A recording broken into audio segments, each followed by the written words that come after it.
aho Minisiteri y'Uburezi imariye gutangariza amanota y'abanyeshuri, bamwe mu banyakigali bo mu nzego zitandukanye bagize icyo babivugaho.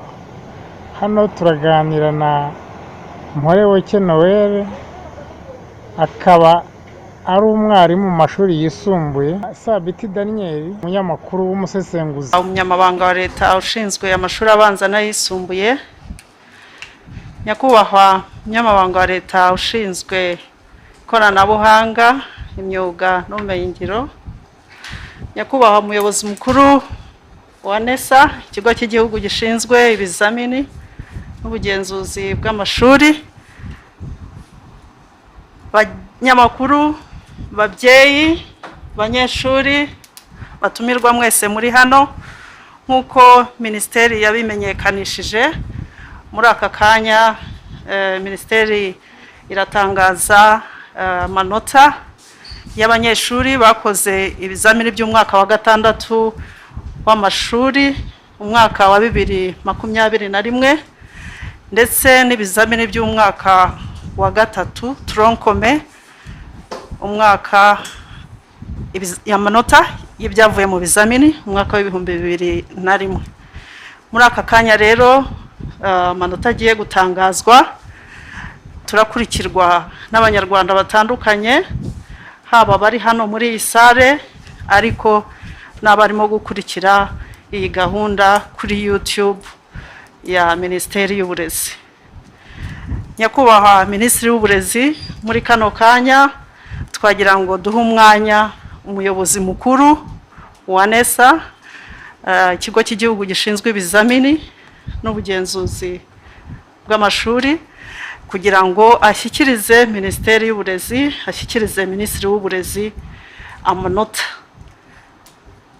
Nyuma yaho gahunda iraza gukurikirana nk'uko turi buyibamenyeshe.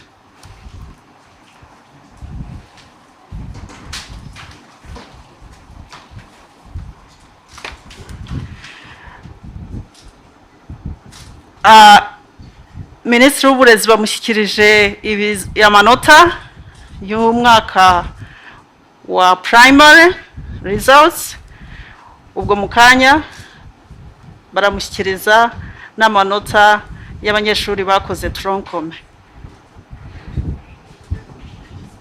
Mwayagaragaza?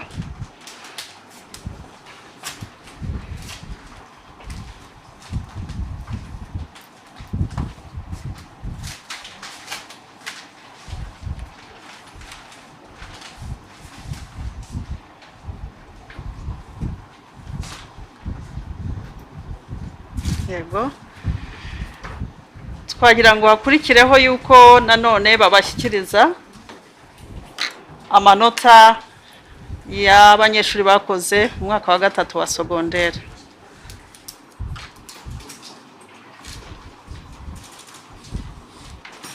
Murakoze.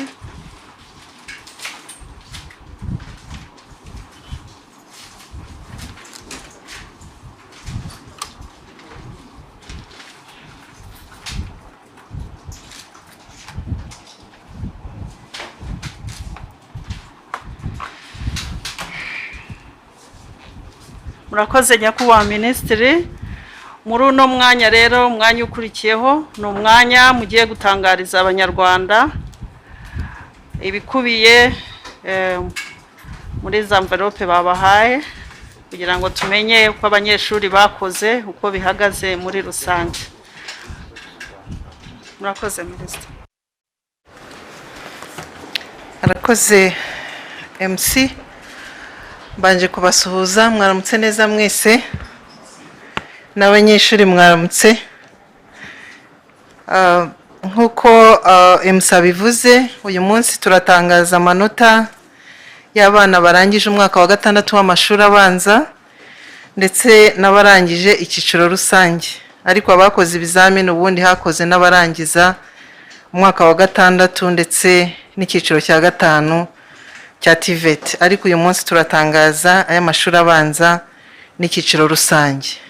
mbere y'uko yenda mbagezaho ibyo dusanze mu mabahasha batugejejeho, nagira ngo ntangire mbanza gushima ibyiciro bitandukanye, kubera ko uyu mwaka w'amashuri twashoje wabaye mu bihe bigoye, aho igihugu ndetse n'isi muri rusange twari mu bihe byo guhangana n'icyorezo cya COVID-19, ariko ndetse aba bana barangije uyu munsi cyangwa abanyeshuri bashoje icyiciro cy'amashuri abanza n'icyiciro rusange, ubundi bagombaga kuba barakoze ibi bizamini mu kwezi kwa 11 k'umwaka ushize, ariko ntibyakunze kubera ibihe igihugu cyari kirimo. Ariko tukaba dushima ko ku bufatanye bw'amashuri, ubwo iyo mvuze amashuri mbavuze ubuyobozi ndetse n'abarimu n'umuryango nyarwanda muri rusange, kubera ko ibikorwa byo kwirinda COVID-19 byarebaga abantu bose, ariko cyane cyane ababyeyi b'abanyeshuri barangije ibyiciro uyu munsi, kuko babanye nabo igihe kinini, ndetse ibyaturutse mu isuzuma binagaragaza uruhare rukomeye rw'ababyeyi mu gihe amashuri yari afunze, ndetse n'igihe dutangiye kwiga mu bihe bigoye. Urabona ko ababyeyi koko bafashije abana babo. Nk'uko rero yarabisabye, nagira ngo mbagezeho mu magambo arambuye ibyavuye mu masuzuma mu cyiciro cy'amashuri cy'abarangiza amashuri abanza. Hakoze abanyeshuri 251,906. Muri abo ngabo hari harimo abana b'abakobwa 136,830 n'abahungu 115,076. Mu cyiciro rusange n'abanyeshuri bose hamwe bakoze 121,626, harimo abakobwa 66,240 n'abahungu 55,386. Dukomeje rero ku bijyanye nuko ibizamini byagenze ndetse n'icyavuyemo, duhereye ku barangije amashuri abanza. Abaza mu cyiciro cya mbere, ngira ngo murabizi ko tugira ibyiciro bitanu. Hari icyo twita diviziyo ya mbere cyangwa icyiciro cya mbere, ni abanyeshuri hamwe 14,373, bakaba bahwanye na 5.7%. Icyiciro cya kabiri cyangwa diviziyo ya kabiri ni 54,214, bihwanye na 21.5%. Icyiciro cya gatatu cyangwa se diviziyo ya gatatu ni 75,817, bihwanye na 30.10%. Mu cyiciro cya kane cyangwa diviziyo ya kane harimo abanyeshuri 63,326, bihwanye na 25.10%. Hariho n'ikindi cyiciro cya gatanu aricyo tukunze kwitwa unclassified division, kirimo abanyeshuri 44,176, bihwanye na 17.50%. Aba ngaba ni ababa batagejeje kuri ya manota agaragaza ko batsinze. Muri rusange rero urugero rwo gutsinda mu mashuri abanza ni 82.5%. Iyo tugiye ku cyiciro rusange,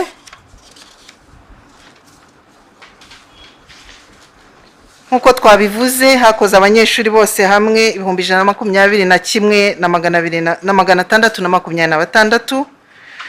Mu cyiciro cya mbere cyangwa division ya mbere ni 19,238, bihwanye na 15.8%. Diviziyo ya kabiri cyangwa icyiciro cya kabiri harimo abanyeshuri 22,576, bihwanye na 18 n'ibice 6%. Mu cyiciro cya gatatu cyangwa diviziyo ya gatatu harimo 17,349 bihwanye na 14 n'ibice 3%.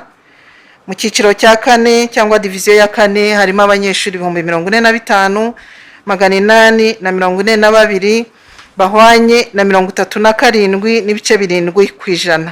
Nkuko twabigaragaje ku barangije amashuri abanza no muri iki cyiciro rusange harimo abanyeshuri batabonye amanota ahagije bari mu cyiciro cya gatanu. Aba ni umubare ungana n'ibihumbi 16,466 bahwanye na 13 n'ibice 6%. Aba rero akaba ari bo banyeshuri batsinze amasuzuma cyangwa ibizamini bisoza icyiciro cy'amashuri abanza ndetse n'icyiciro rusange cy'amashuri yisumbuye. Aba banyeshuri rero amanota yasohotse n'ubundi baraza kugaragarizwa umurongo bayareberaho, ariko bakanabona n'amashuri bohereje kwigamo.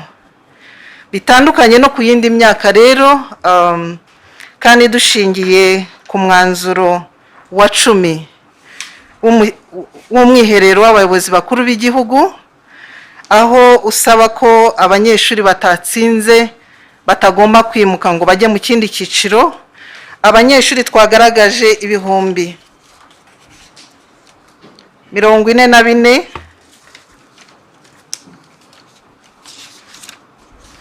abanyeshuri 44,176 barangije amashuri abanza ariko batabashije kugira amanota bemerera gukomeza mu mashuri yisumbuye, ndetse n'abanyeshuri 16,466 nabo batagize ayo manota bemerera gukomeza mu mwaka wa 4 w'amashuri yisumbuye.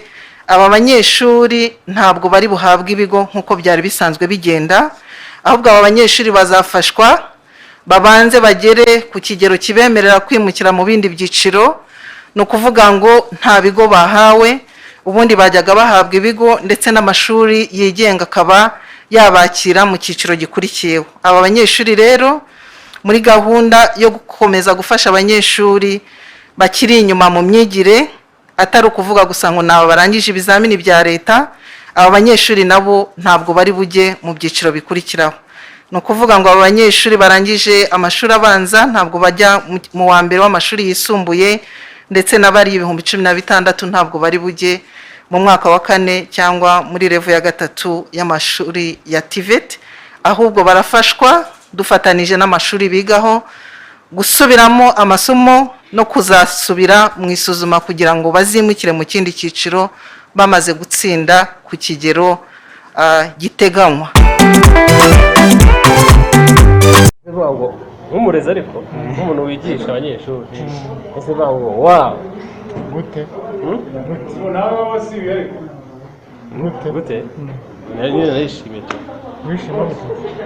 nishimiye none se abanyeshuri gusibira ni ikosa ryabo? Ni ikosa ryabo?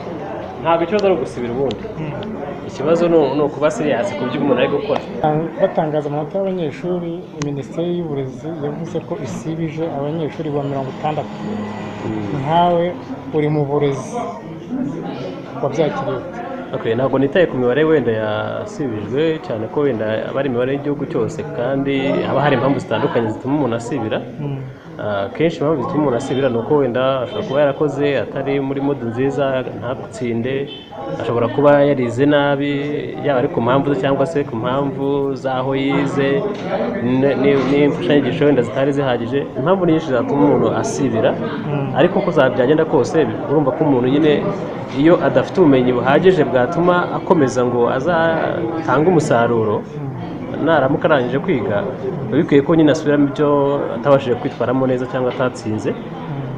Rero ni ikintu cyiza cyane gusibiza, atari ukuvuga ngo gusibiza gutyo gusa, ahubwo ku mpamvu biriya bituma abanyeshuri bitondera ibyo biga, babona amasomo abari imbere ya mwarimu, akaba azi ngo mwarimu ari kunyigisha kandi amasomo ngomba kuyatsinda, kuko mu masomo bigisha haba harimo ubumenyi, kandi ubumenyi buzafasha umunyeshuri kwirwanaho mu buzima bwo hanze. mu Rwanda urahazi, urahatuye, uri n'umurezi. Hari ihindagurika mu burezi riba buri mwaka, ujya uryumva. Hari ubundi abanyeshuri bamenyereye kwimuka uko byagenda kose. Kuri wowe ubona iki atari ikibazo babatuye hejuru batari biteguye, wenda iyo babateguza bari gushyiraho imbaraga mu kubona amanota abimura? Ntabwo nshyigikiye ihindagurika rya hato na hato rya gahunda y'uburezi mu buryo butandukanye, ariko kandi nanone ntabwo nashyigikira ibyo bita poromosiyo otomatike cyangwa se kwimura abantu ntacyo witayeho. Niyo mpamvu kuba bahindagura imyigishirize cyangwa se uburyo uburezi butwarwamo ntabwo ari ikintu cyakwishimirwa, nubwo wenda haba hari n'impamvu batanze, kandi wenda uburezi bw'u Rwanda ntabwo buraba buhamye ku buryo bavuga ngo turekere gutya. Hakeneye impinduka, wenda izo mpinduka zikwiye kugira igihe runaka zishyirwaho n'izihindurwa buri munsi, ariko impinduka zo ziba ari ngombwa mu bintu byose. Hanyuma ijyanye n'impinduka yo gusibiza abanyeshuri buri cyangwa se mu buryo butunguranye, kuko wenda ntabwo bategujwe, impamvu basubiza umuntu kugira ngo asubire atize neza cyangwa se atumvise neza cyangwa atabashije gutsinda neza, kugira ngo yongere bisubiremo arebe ko yabyumva. Ko iyo atsinze ni ikigaragaza ko yumvise ibyo yize, kandi ubwo no ku isoko ry'umurimo nagerayo azabibona, cyangwa atabashije gutsinda neza, kugira ngo yongere bisubiremo arebe ko yabyumva. Ko iyo atsinze ni ikigaragaza ko yumvise ibyo yize, kandi ubwo no ku isoko ry'umurimo nagerayo azabikoresha. Hanyuma iyo atsinzwe ni uko atabyumva neza. Rero kumusibiza ntabwo wateguza umuntu ngo uriya mwaka nzabasibiza, ubwo waba ugiye kubabwira ngo mwige kugira ngo mudasibira. Ariko impamvu iyo gahunda ijyaho n'ubundi ntabwo yari kuzajyaho igihe runaka, ubu ngubu nibwo yagomba kujyaho, kubera yuko byaragaragaye ko abana barangiza batazi kwandika amazina yabo, batazi kwandika n'Ibinyarwanda, batazi kuvuga ururimi rw'Icyongereza kandi arirwo bigamo. Kwibaza umuntu wese mu wa gatandatu segonderi yarize amasomo yose mu Cyongereza, yewe n'isomo ry'Icyongereza ryiga cyangwa Igifaransa n'Igiswahili bitewe, akaba atazi kubivuga, ubundi uwo muntu nagera ku isoko ry'umurimo azakora iki? Ariko nyine kubera impamvu zitandukanye bakamwimura. Imwe mu mpamvu bagiye batanga ni ukubera amashuri yari makeya, ibyumba by'amashuri byo gusibizamo abana, urumva hari abana babimutse, hari abaje gutangira, noneho hari n'abasibiye, ibyumba byari bikeya. Hari ikibazo kiri mu Rwanda, hari amashuri yihagazeho afite ibikoresho, afite abarimu, amwe bita les Ecole par excellence. Hari n'ayitwa ayo munayini. Nk'ubu amakosa yo gusibira cyangwa kugira amanota make wayabara ku banyeshuri cyangwa wayerekeza kuri indi? Ni mu nzego zose, ariko ubundi uko byagenda kose ikibazo gifite leta cyangwa se abafite mu nshingano politiki y'uburezi. Kubera ko nakubwiye ko nishimiye ko gusubiza byasubiyeho, ni uko nyine nzi nk'umurezi nzi ukuntu bigora umunyeshuri yazi ko atazasibira, yiga uko yishakiye, uramubwira ngo gufata note akanga kuzifata, wamusohora akigendera. No mu kizami hari n'abantu baba barishyuye abanyeshuri, bakaba bishyuye ariko ugasanga ikizami kiragize ntaje kugikora kandi yarishyuye. Ubwo rero urumva ko ntabwo yabifashe nk'ibintu bikaze cyane, bityo bitwara nk'ibintu byoroshye kandi ari ubuzima ari gukina nabwo. Rero kuba wenda hari ibigo biciriritse cyangwa se byo mu cyaro bidafite imfashanyigisho zihagije, ibikoresho bihagije, icyo ni ikibazo. Bigakora ikizami kimwe n'abafite ubushobozi buhagije. Icyo ni ubundi abantu n'imiryango rega ntabwo ingana, kuko ingo zibayeho ntabwo ziba zinganya ubushobozi, kandi zose zibaho kandi zisabwa kubaho. Bivuze ngo rero n'ibigo, hari ibigo biba bifite ubushobozi, bidafite ubushobozi. Wenda ikibazo cyaba ari kuvuga ngo ibigo byose ni ibya leta, bimwe bifite ubushobozi, ibindi nta bushobozi bifite. Ariko ari ibyigenga byo biterwa n'umushoramari washinze iyo shuri, ubushobozi afite cyangwa n'inkunga abona. Ariko ibya leta byo bagakwiye kuringaniza ubushobozi mu bigo byose. Yego wenda biterwa n'aho hari imbaraga, hakenewe gushyirwa imbaraga cyane, ariko ntekereza ko n'ibyo bigo byo mu cyaro bya 12 bya 9, nubwo nyine ari ibigo navuga ngo biciriritse byo mu cyaro, n'ubundi byigisha Abanyarwanda nabo bakeneye kuzavamo abantu runaka, kandi ntabwo tuba tuzi uzatuyobora aho azaba yarize. Ubu ngubu iyo urebye abantu twavuga ko badafite ubushobozi bwo kwiga buhagije iyo bakoze ikizami hamwe n'abana b'abahanga. ubone abameze biti za kreya classe y'abantu bazagira ubushobozi bwo kwiga kubona imyanya myiza n'iki na classe muwene y'abantu bazagira icyo bimarira mu buzima. navuga ngo ibyo uvuze wavanaho akabazo ugashyiraho akadomo niko bimeze, ariko nanone aho ngaho bijyana n'ubushobozi bw'igihugu n'uburyo ingamba zafashwe zishyirwa mu bikorwa n'inzego zitandukanye, kuko ushobora gusanga wenda aho mu murenge umwe bita ku burezi cyangwa se abashinzwe uburezi babyitaho cyane ku buryo ki n'imfashanyigisho nkeya zihari zikoreshwa, kuko hari n'ahantu haba hari ibitabo ariko ugasanga birabujijwe gutira igitabo cyangwa se umunyeshuri agatinya kugitira babatinyure kubera ko bavuga ngo nigitira kigatakara barakindisha 40. umuntu wo mu cyaro kumubwira ngo 40 witungiwe no kujya munsi y'agace igitoki agura umunyu gusa w'ijana na 200, kumubwira ngo umwana atiye igitabo barakiba ngo ni 40 yicura, n'abandi bose babyumvise ko bamurishije bitabirangira gutyo ntabwo bongera gutira ibitabo. ubwo urumva ko rero n'imfashanyigisho ni nkeya mu cyaro, mu bigo byo mu cyaro cyangwa mu ntara, ariko n'izihari ntizikoreshwa neza kubera yuko hari abatinya kubitira ibitabo, hari abarimu bavuga ati nibaza bagasanga wenda abanyeshuri barabitaye cyangwa byarangiritse. bigendeye ko nanjye niga amashuri yose nayize mu cyaro, nabonaga nyine izo mpamvu zose n'impamvu zivuze, kubera ko wenda nigisha mu mujyi ntabwo aho mbibona abanyeshuri babashishikariza gutira ibitabo, nanjye ubwanjye ndabibashishikariza, nanjye kandi njya kubikora nkabisoma. bivuze ngo rero mu giturage cyangwa se mu ntara haba hari imyumvire runaka y'abayobozi, y'abanyeshuri, y'ababyeyi iba ikeneye kuzamurwa nyine n'inzego zibishinzwe, ariko ubusumbane bwo mu bantu ntabwo bwabura, ariko kandi nanone leta n'ikibereyeho ikwiye gushaka uburyo ki igenda ishyira ubushobozi ahantu hose ku buryo ki umunyeshuri uri Nyabitekeri n'umunyeshuri uri Remera bose bazahura ku kizami kimwe kandi bafite ubumenyi buri ku rwego rujya kungana cyangwa se rungana, noneho bakagikora bisa naho bari ku rwego rumwe.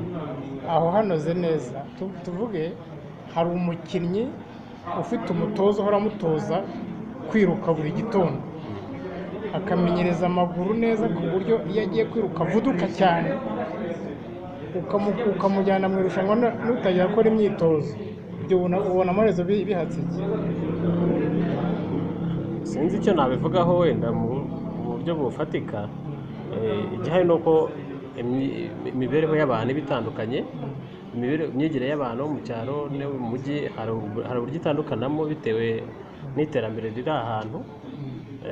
rero kuba nyine bose bahurira mu kizami kimwe kandi bafite uburyo bize muri kondisiyo zitandukanye ni ikibazo, ariko nanone nyine cyabazwa nyine ushinzwe kureberera umuturage, kubera ko leta niyo ituma abantu batera imbere, bagezeho ibikorwa remezo, bagezaho ubukangurambaga bashishikariza gukoresha neza imfashanyigisho n'urugero nko mu burezi, niyo yayibazwa n'ubundi, cyane ko nayo hari iterambere ryaje 2003 2005, hari iterambere ryagiye riza mu burezi, mu myigire, mu myigishirize.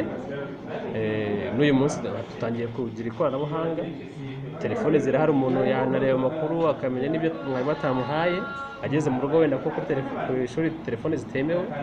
ariko nyine igihari nyirizina ni uko leta ikwiye gushaka ko izamura n'amashuri yo mu byaro cyangwa mu ntara, kugira ngo nayo agire ubushobozi nk'ayo mu bindi bice bitandukanye by'igihugu bisa naho nabo ngo byateye imbere. bibwire minisitiri w'uburezi wamuhiye nama kuko nayo buriya bayikeneye.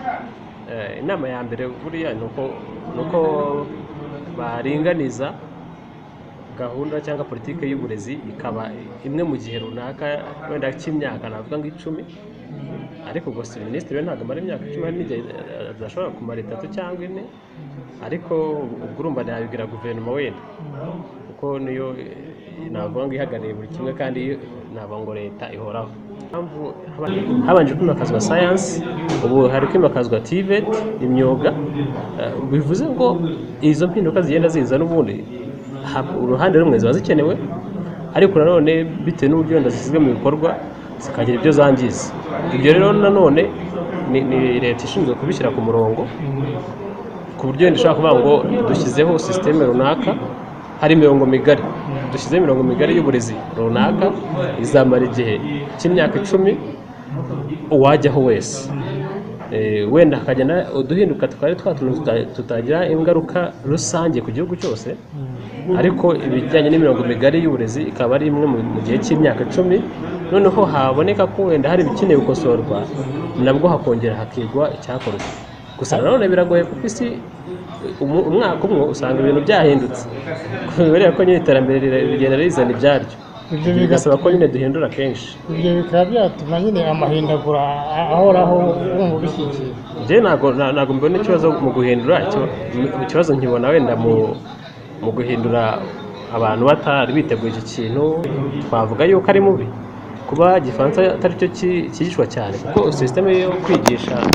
cyangwa se imibereho y'isi uyu munsi icyongereza nicyo kiri hejuru mu buryo bwa bizinesi no mu bundi buryo bwose bw'ubuzima ubwo rero ibyo ni wowe ubivuga ariko hari n'abavuga ko hari icyo byishe gukura abantu mu gifaransa ako kanya ugahita ubahindura mu cyongereza ari nko gupfuza abantu uravuga iki ubundi impinduka zihuse zose zigira ingaruka kandi byanze kunza uretse ko nanone uretse no kuba zigira ingaruka nta nubwo zakirwa neza kame hari abantu b'abakonservateur cyangwa se abantu baguma ku bya kera bashaka gushikama ku bya kera abo birabagora cyane guhinduka ariko niyo wahinduka ari uhinduka utabyishimiye ariko muri rusange ngiye mbona kuba wenda iyo systeme y'igifaransa iravuye akazi cyongereza nubwo byaje mu buryo bubangamye cyangwa butunguranye bikabangamira benshi umusaruro wabyo ni mwiza kuko igifaransa uyu munsi ku isi gifite imbaraga ariko ntabwo cyashyikira icyongereza ku buryo niyo cyagaruka no kwa kundi bavuga ngo reka isomo baryigishe barihe n'amasaha menshi ariko ntabwo bavuga ngo tujye twiga imibare mu gifaransa cyangwa se kimwe ntabwo byo bishoboka kubera ko turabona ku isi yose ni icyongereza none se ko hari ibihugu nka Canada n'ibindi kubera ko urugero nkanjye niga muri secondaire n'izi ndimi ariko nkigera mu kane ubundi nari mfite gahunda yo kwiga indimi zose nyine nkazimenya cyane cyane nyine zino zigezweho icyongereza igifaransa ikinyarwanda n'igiswahili ariko nababajwe cyane no kugera mu wa kane bagahita bavuga ngo murahitamo bamwe bige harimo igifaransa nk'isomo ry'ingenzi aha abandi biga ishami ririmo igiswahili nk'isomo ry'ingenzi ibyo byarakomeje se byibura byarakomeje nubwo bigenda bihindagurika bikazamo utundi tuntu ubu ngubu hagiyemo na literature ubundi mbere ntiyari irimo byaga bivangavanze none ikimbabaza ni uko twize gutyo tugeze i Butare muri kaminuza bati noneho mugiye kwiga departement y'indimi kandi muriga indimi zose musabwe kuzitsinda kimwe ubwo abantu bize igifaransa muri secondaire basabwe kwiga igiswahili nk'isomo principal bakaritsinda musabwe kuzitsinda kimwe ubwo abantu bize igifaransa muri secondaire basabwe kwiga igiswahili nk'isomo principal bakaritsinda nk'uko batsinda igifaransa cyangwa icyongereza cyangwa ikinyarwanda byari ikibazo gikomeye cyane kuko icyo giswahili bumvaga bagitaye inyuma kitabareba abandi nabo bize mu giswahili bo noneho bari bapfuye hari kubera ko umuntu wize muri systeme y'igiswahili systeme isa naho iba yoroshye cyane abantu bize igifaransa tubyita ari systeme y'abanebwe wasangaga batanatsinda cyane n'andi masomo kubera ko igiswahili gifite ukuntu cyoroshye ibintu nk'ikinyarwanda icyongereza nacyo kikoroshya ubuzima none rero bageze kaminuza basabwa kwiga igifaransa nka cours principal nk'isomo ry'ingenzi bakaretsinda nko batsinda igiswahili cyangwa icyongereza byari bigoye cyane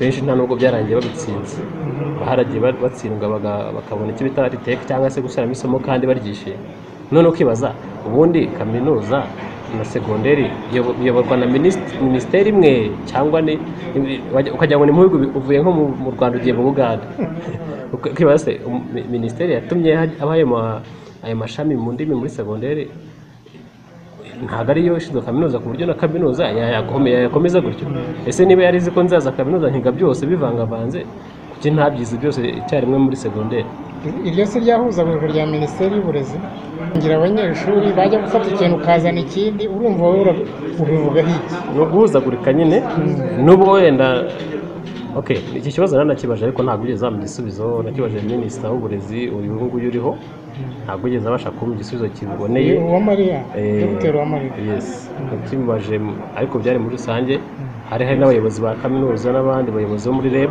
bakibajije ryari? Ni muri kino gihe cya covid.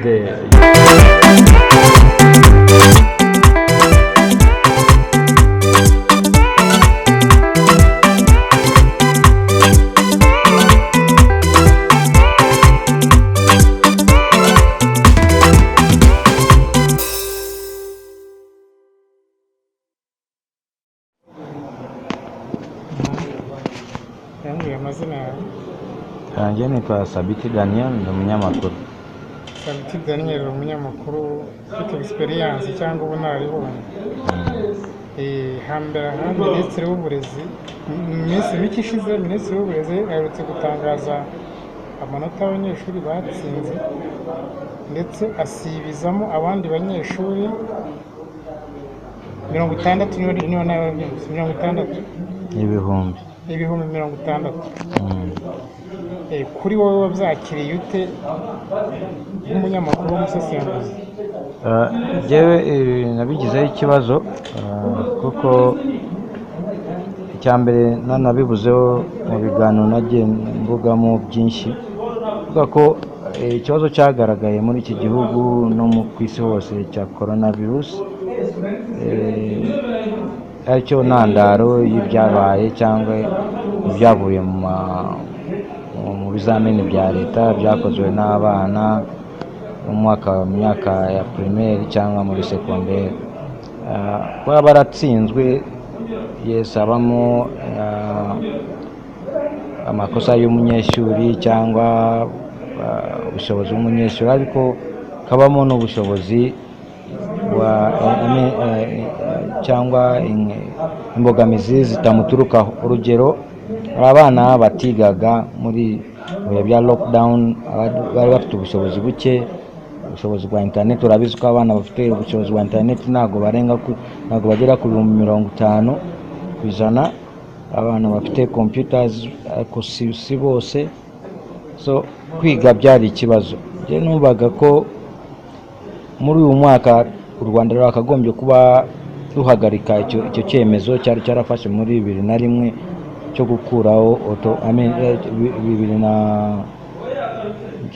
icyemezo cyafashe 2001 ariko cyaje gukuraho ngira ngo 2016 cyo gukuraho auto promotion cyangwa auto promotion.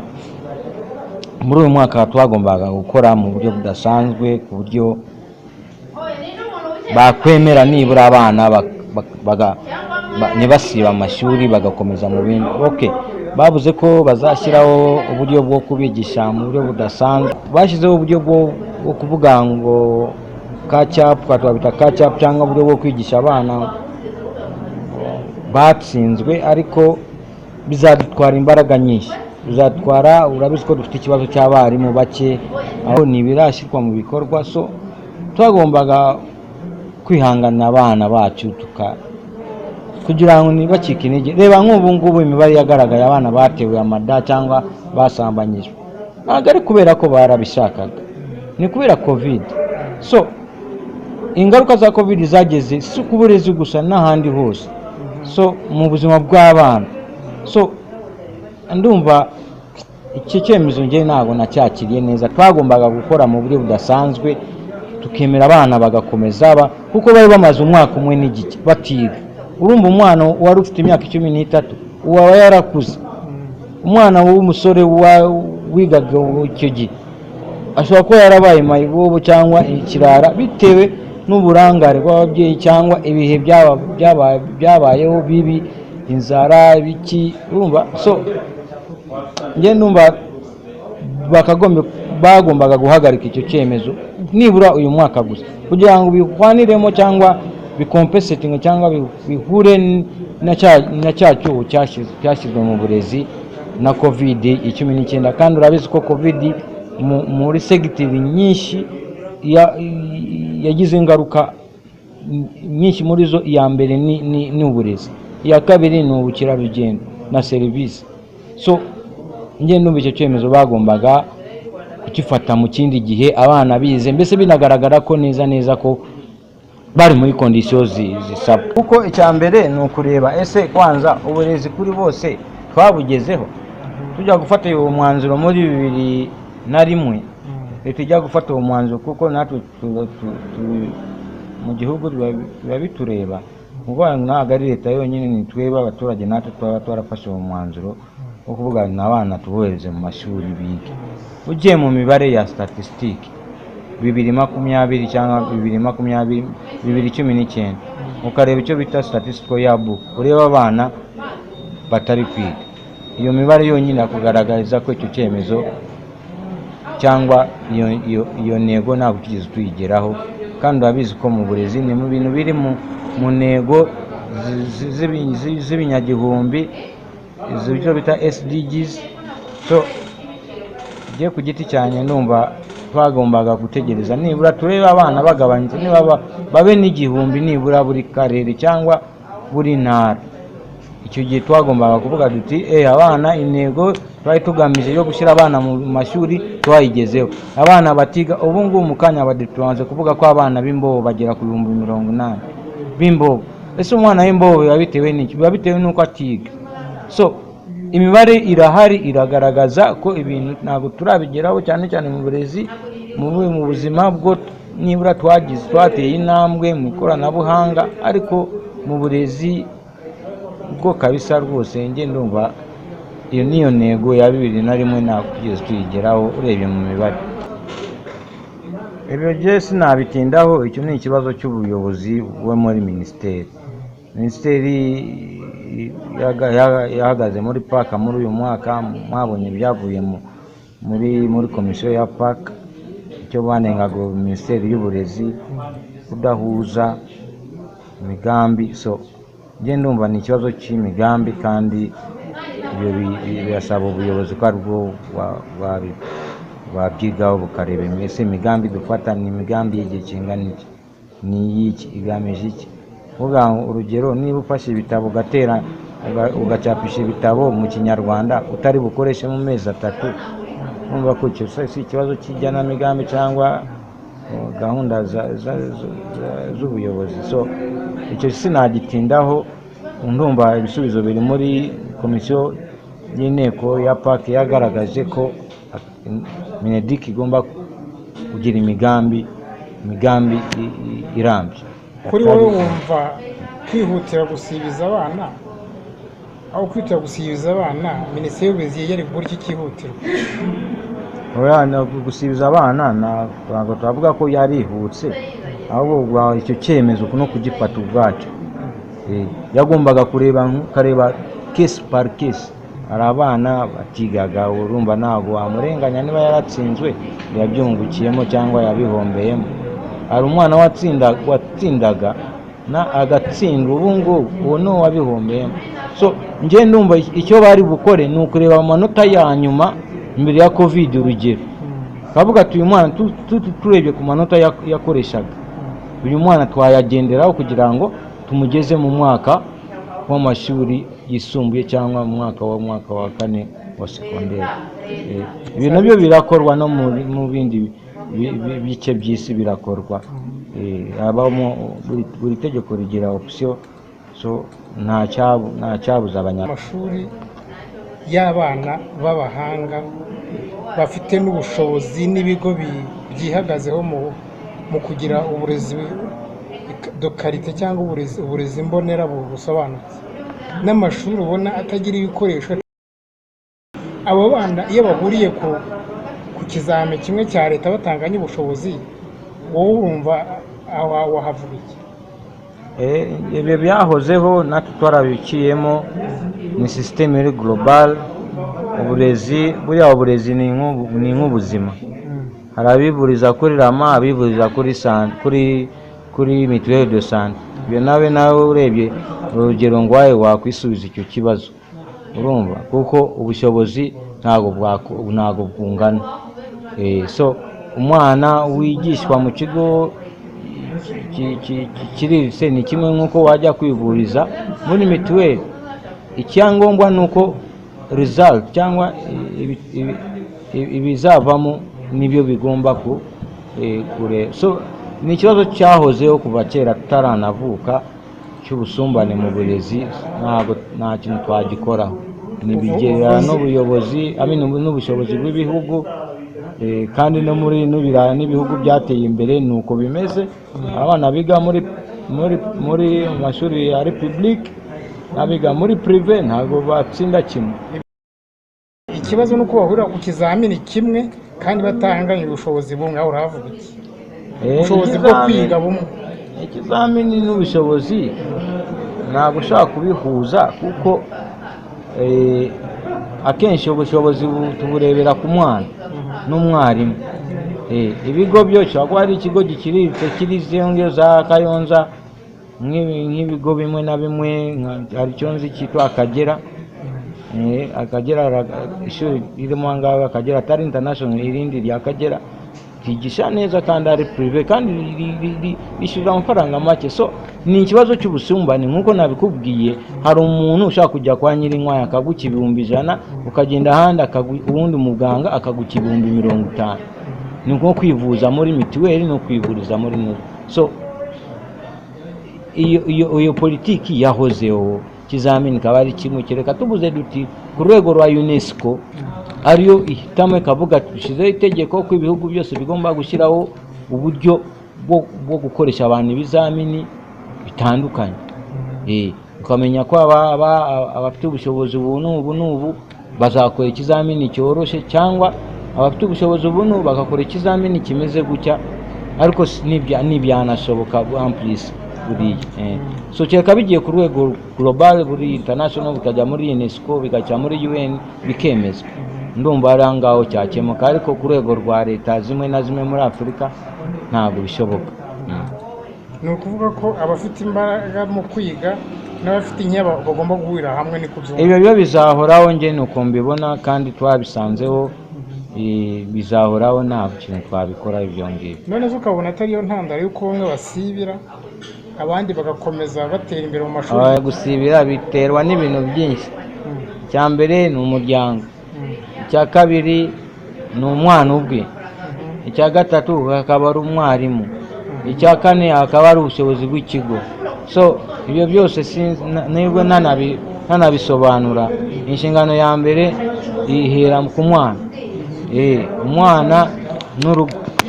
Urugo niba rutita ku mwana, umwana ashobora gusibira. So byose nabitindaho rwose. Ni ibintu biri diverse, cyangwa